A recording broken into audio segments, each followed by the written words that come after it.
Danmachi is a fantasy action-packed anime released in spring of 2015. The show presents a world where gods have descended from heavens and decided to live their lives among humans. And there she was, a goddess. Once they have taken mortal forms, however, the gods lost much of their divine powers and are primarily only able to give their blessings to adventurers, creating in the process special groups called Familia. Danmachi follows the story of Belcarnel, a rookie adventurer that belongs to the Hestia Familia.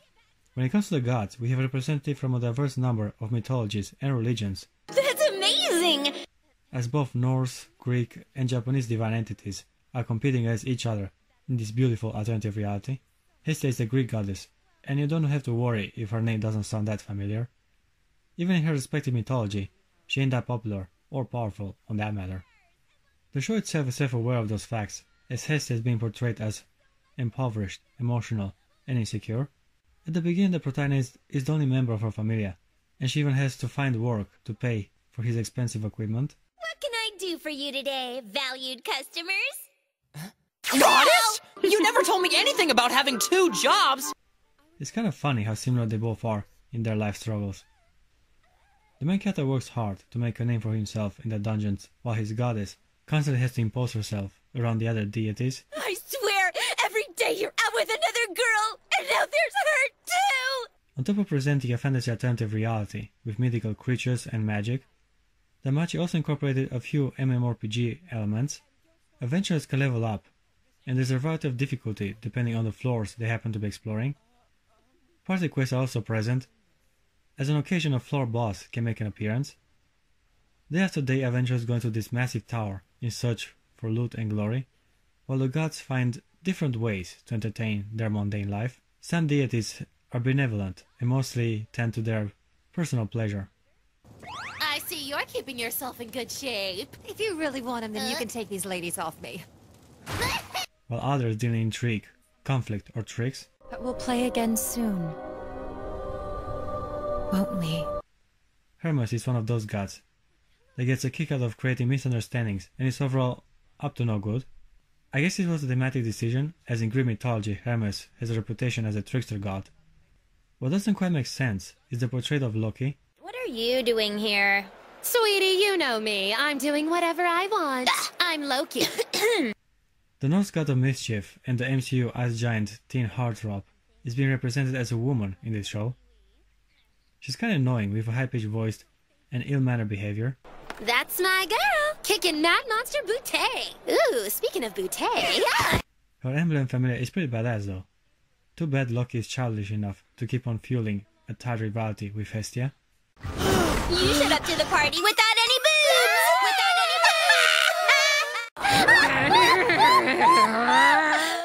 While it certainly is interesting to see them both act like mean teenage girls, I can't stop but recognize how pathetic their insults are. Loki ain't the only god with whom the writers took some liberties with, as Hephaestus also takes the form of a beautiful, well-stacked lady. Don't know if you guys care, but in Greek mythology, Hephaestus is famous for being a pretty ugly-looking fellow. On the other hand, this chick is anything but unattractive.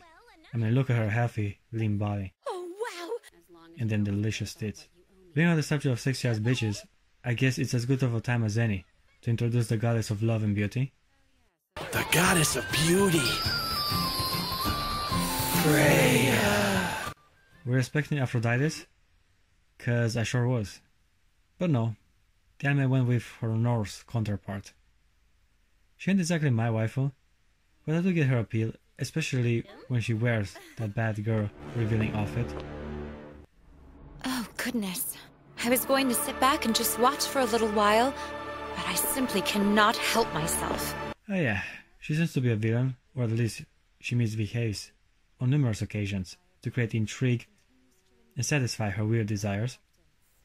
In the first season of Danmachi, she seems to be the main antagonist of the story. You stir up trouble everywhere you go. You are one messed up goddess. Yes, well, I may need to ask you to play along with me for a teensy little bit. Sword Okaria introduced some dirty old men to be the ones scheming behind the scenes. So at this point in time, I don't really know who the main villain in the franchise is.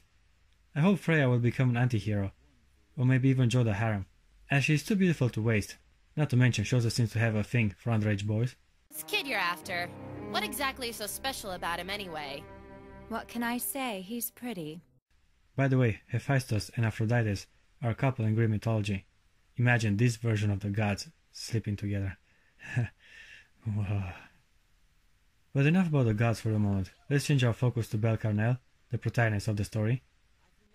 When it comes to his appearance, I was pleasantly surprised to see how well he scores in the looks department compared to the most shonen MCs. I might even say he's rather a good looking guy. There's no wonder so many girls find him attractive and want to captivate his attention. His personality is sadly the standard Mr. Clueless nice guy. I wish he would be a bit more perverted, or at least actively pursue the girls around him. To be fair, Belle does have a crush on a certain girl. Ice Wallenstein, also known as the Sword Princess, is a protege of the Loki familia and one of the most beautiful girls around. Many other females idolize her strength and beauty. Some even find her attractive. Lafia, you seem to really admire Eyes. She has it all. She's perfect. Looks like you've got yourself a fangirl. I guess there is no wonder that Belle Carnell is captivated by her presence, given the fact that the Sword Princess also saved his life on a number of occasions. The anime itself starts with her killing a minotaur to get the protagonist out of a tight spot. Are you all right?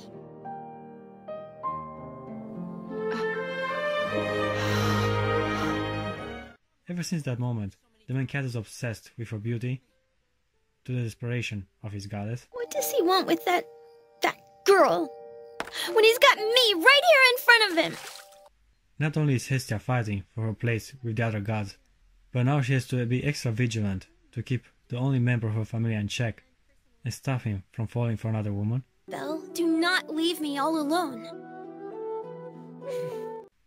Hestia honestly likes the protagonist and gets visibly jealous whenever another girl has the upper hand in captivating his attention. You wouldn't be abusing your position to try and seduce my precious Belle now, would you? Huh? I like to keep business and pleasure separate. Her status and current financial struggle makes her a bit insecure, not to mention that Belle constantly gets the attention of many other women. What are you ladies doing? I gotcha! What a lucky bastard. Hestia is actually quite a catch herself. She has a petite lean body, blue eyes, and of course a nice pair of boobs attached to her tiny chest. She also has a cheerful personality and is constantly giving her best to help the protagonist in whatever way she can. A pretty fine goddess in my opinion. Too bad the main cat is ignorant to her charms, which leaves Hestia constantly fighting for him. There's no flirting, tempting, or touching, okay? Okay.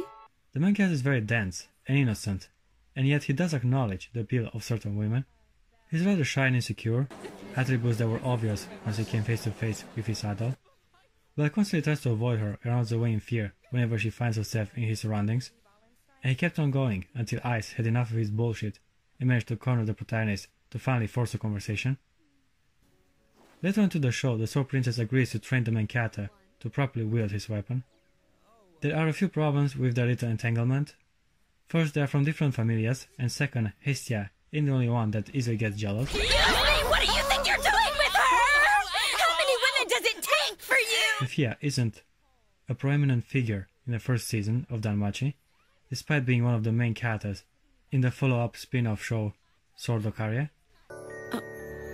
I saw you with that filthy human you met in secret this morning. Lafia. Still, it was worth mentioning as she's often only present, but mostly hidden in the background. There's one particularly fun moment when Belle is training with Ice.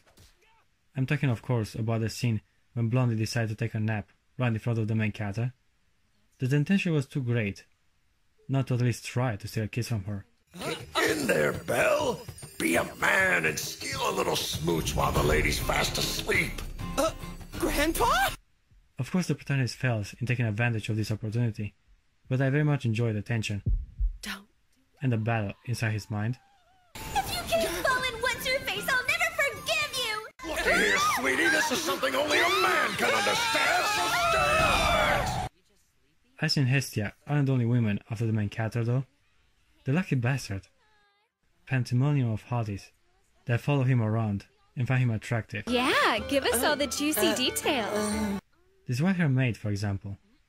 She offers him hospitality and food for no good reason, besides trying to score a few early points into the day. You can pay me back by having dinner here tonight. Promise me you'll come back, alright? I'd be so happy. It's time for me to stress again that the protagonist is a lucky bastard. I lost count of the women that have their panties in a twist because of him, and their numbers only increases as the show progresses. Even when it comes to mates, it was enough for him to have just one. There's yet another. Oh, okay. The blonde silent elf that obviously had a more complicated past also seems to be interested in him. She was one of the better characters in the anime. Ever since her introduction, it was obvious that she was hiding her true nature. Oftentimes, she displays feats of strength and skill befitting of an experienced adventurer. You need to back off. Understand, it's not wise to insult my friends. I was right on the money. Just before the first season came to a close, we found out about her reasons for abandoning her previous way of life. I like the subtlety of her character.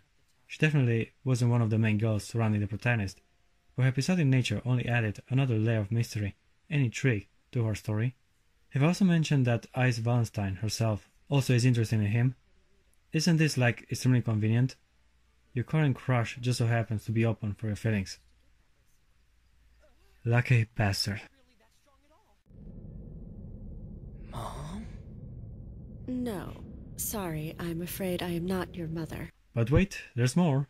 Even the twins from the Loki family seems rather friendly towards the main character. Tiona and Tione have a relatively small role to play in the first season of Danmachi, while in the following spin-off sequel, Sword of Karya, they do enjoy a lot of much needed screen time. We get to know their characteristics a bit better, which was a welcome addition to the anime. Although, as you can see, not even binge eating can make everyone grow bigger. What did you just say? I'm so sorry. Hmm? Despite being twins, they have polarizing personalities, and for some reason, even their boobs differ in shape and size. Would you leave your boobs out of this? Quit jiggling those stupid things around! Hey, it's not my fault you're flatter than deflated pancakes. Finally, we're on my favorite anime topic. Thankfully, great minds think alike, and the show itself created an opportunity for us to witness the naked beauty of our female characters. That little goddess. She has such a beautiful bouncy rack! It just so happens that most girls I've mentioned take a bath together, while the protagonist is tricked into eavesdropping on them. Spying on chicks is how a man expresses his feelings. Belle Carnet ultimately performs deeds of courage and even inspires others, more experienced adventurers, with his determination and tenacity. These are relatively standard shonen MC traits, but the show found a way to make it work within its structure. I was captivated by his battles during the festival and with the Minotaur. He pushes himself to the limit while also using every bit of willpower and cunning available to him. The animations are also impressive. All these bright colors and engaging fight sequences create quite the spectacle. Okay guys, I give Danmachi an 8 out of 10. It's an enjoyable show with interesting characters and a captivating story. I guess. Yeah.